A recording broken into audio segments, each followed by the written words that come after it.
Hello, hopefully the video won't be as grainy as it would usually be when I record at night with the light on, because I've just upgraded the bulb, so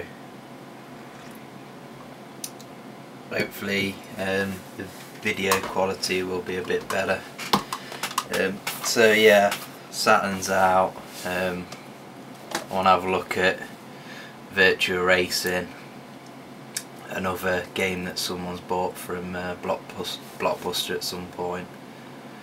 So can't see on the box when it was released.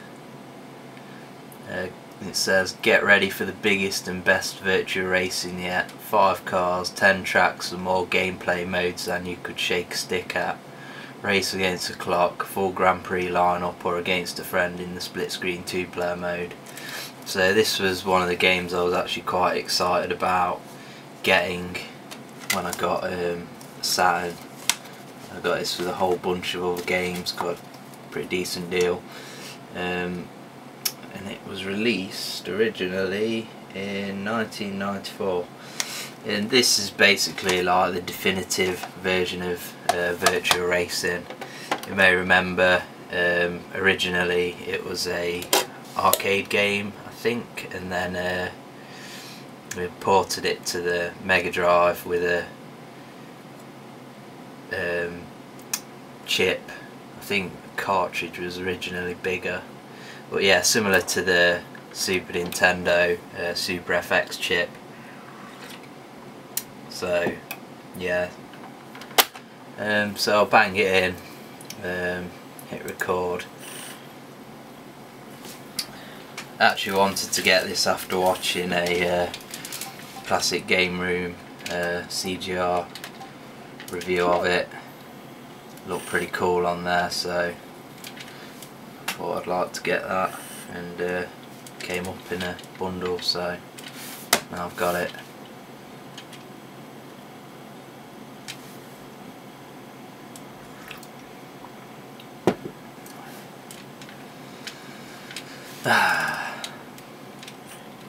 Got my plain cream beige, whatever you want to call it, mug today.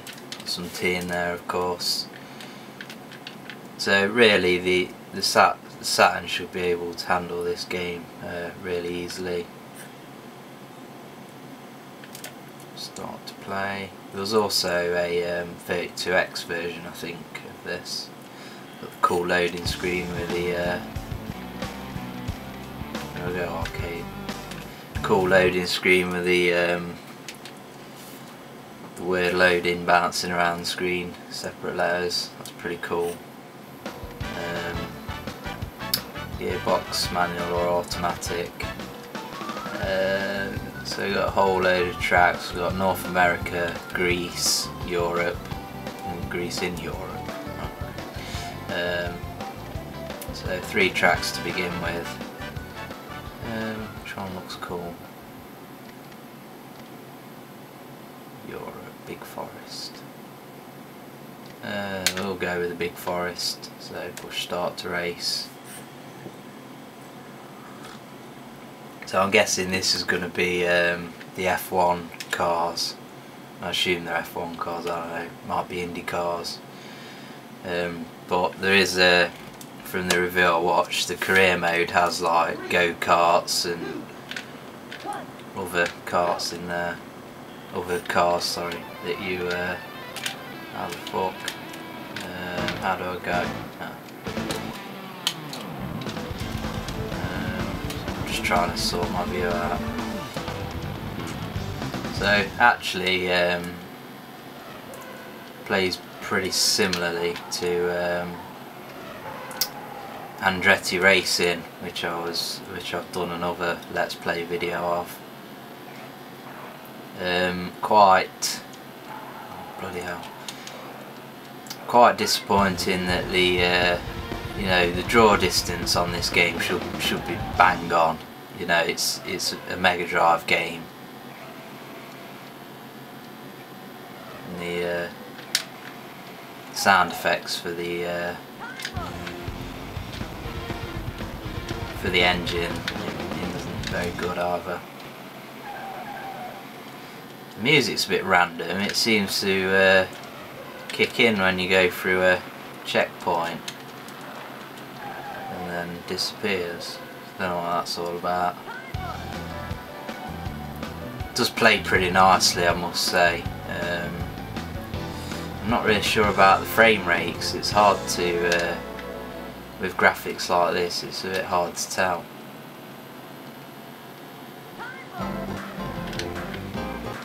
It's very much just everything's polygons. You know, obviously in a 3D game everything is polygons, but they've not tried to hide the fact, you know, that it's not like they've tried to make the game look realistic.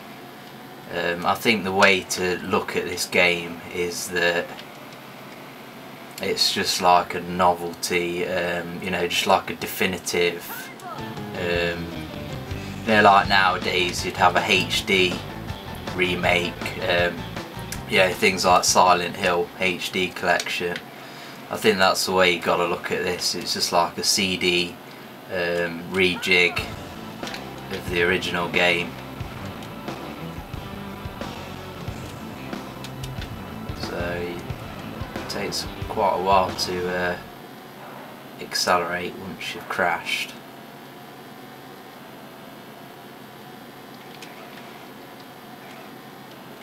Yeah, I mean, it wouldn't, if someone just gave you this game and a generic controller, you'd guess that it's on, like, I don't know, the Amiga or Mega Drive or Super Nintendo.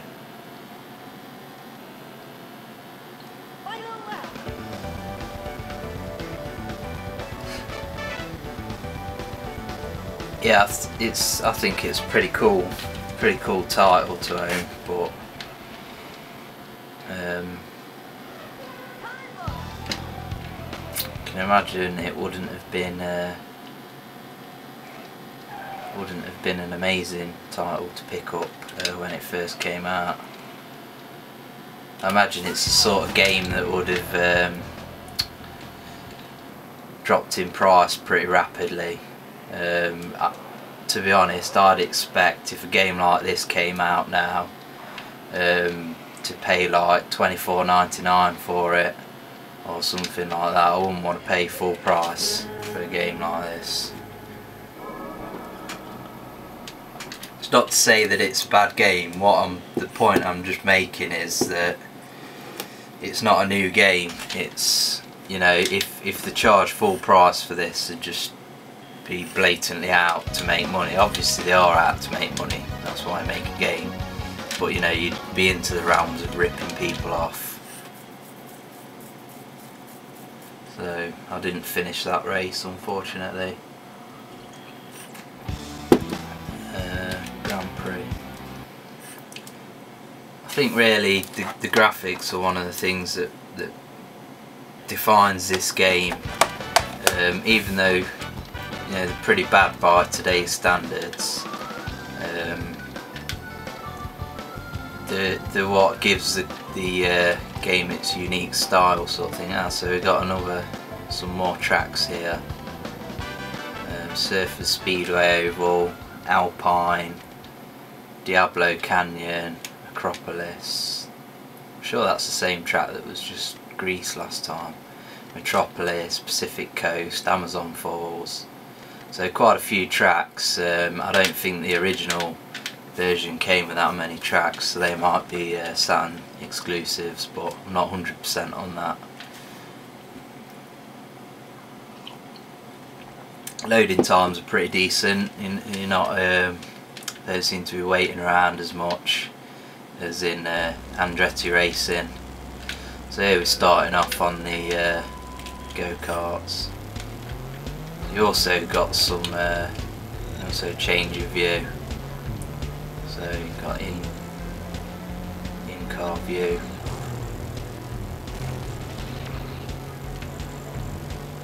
I don't think this Alpine level. It's sort of Interesting how whenever you collide with a car you just spin round in a circle. So you've got a different button for each camera angle.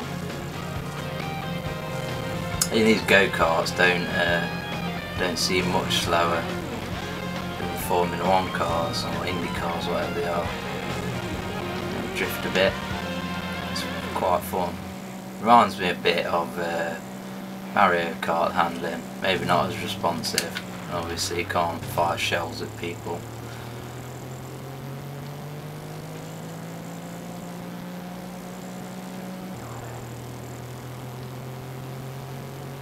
So I think the idea in this mode of the game is you sort of go through the game winning championships and then moving on to bigger cars. You're looking at the back of the game, there's like some stock cars, NASCARs, whatever you want to call them, to work your way through and all that sort of thing.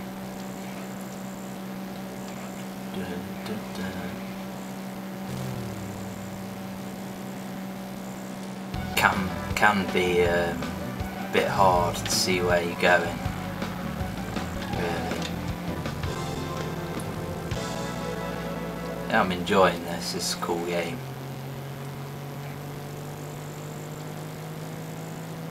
It'd be pretty cool if they made like an updated version of this, like on a new gen console, but sort of kept the raw polygon style but in HD. I think that would make for an interesting graphical style, but I doubt that'll ever happen. We can wish.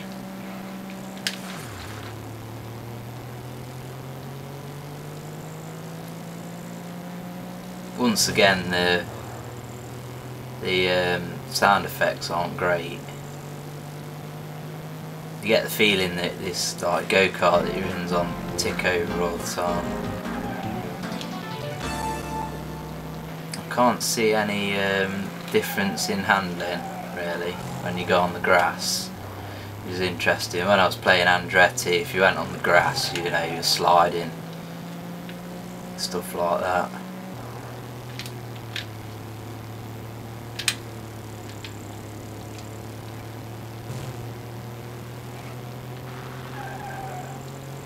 See what happens in the pit.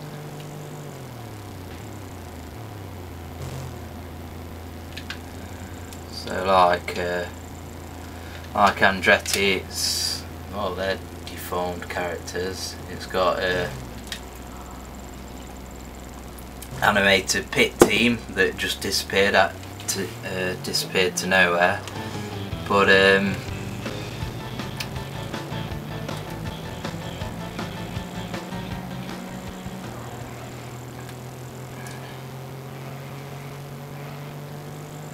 yeah, I could get stuck into this game. I think it's pretty cool.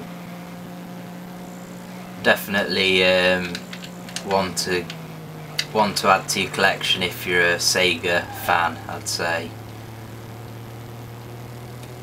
it's up there in the list. I think it sort of falls in between, you know, some games like Mortal Kombat 2, a couple I've got like Wiz and Incredible Hulk Pantheon Saga. They're all games that hang around between $14.99 and £20, and I think this falls between that price group and, you know, the bottom of the barrel titles like your Sega Rallies and Daytonas. So I think you're probably looking at about £7 or £8 for this. So it's not that expensive, but you know, you wanna watch some gameplay and whatnot of it if you're gonna spend the £8. So I'd definitely recommend it. It's a cool title.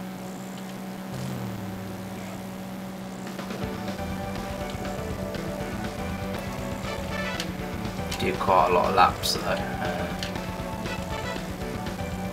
Not sure how many. It just says 4. It just says lap 4, but it doesn't say how many out of. So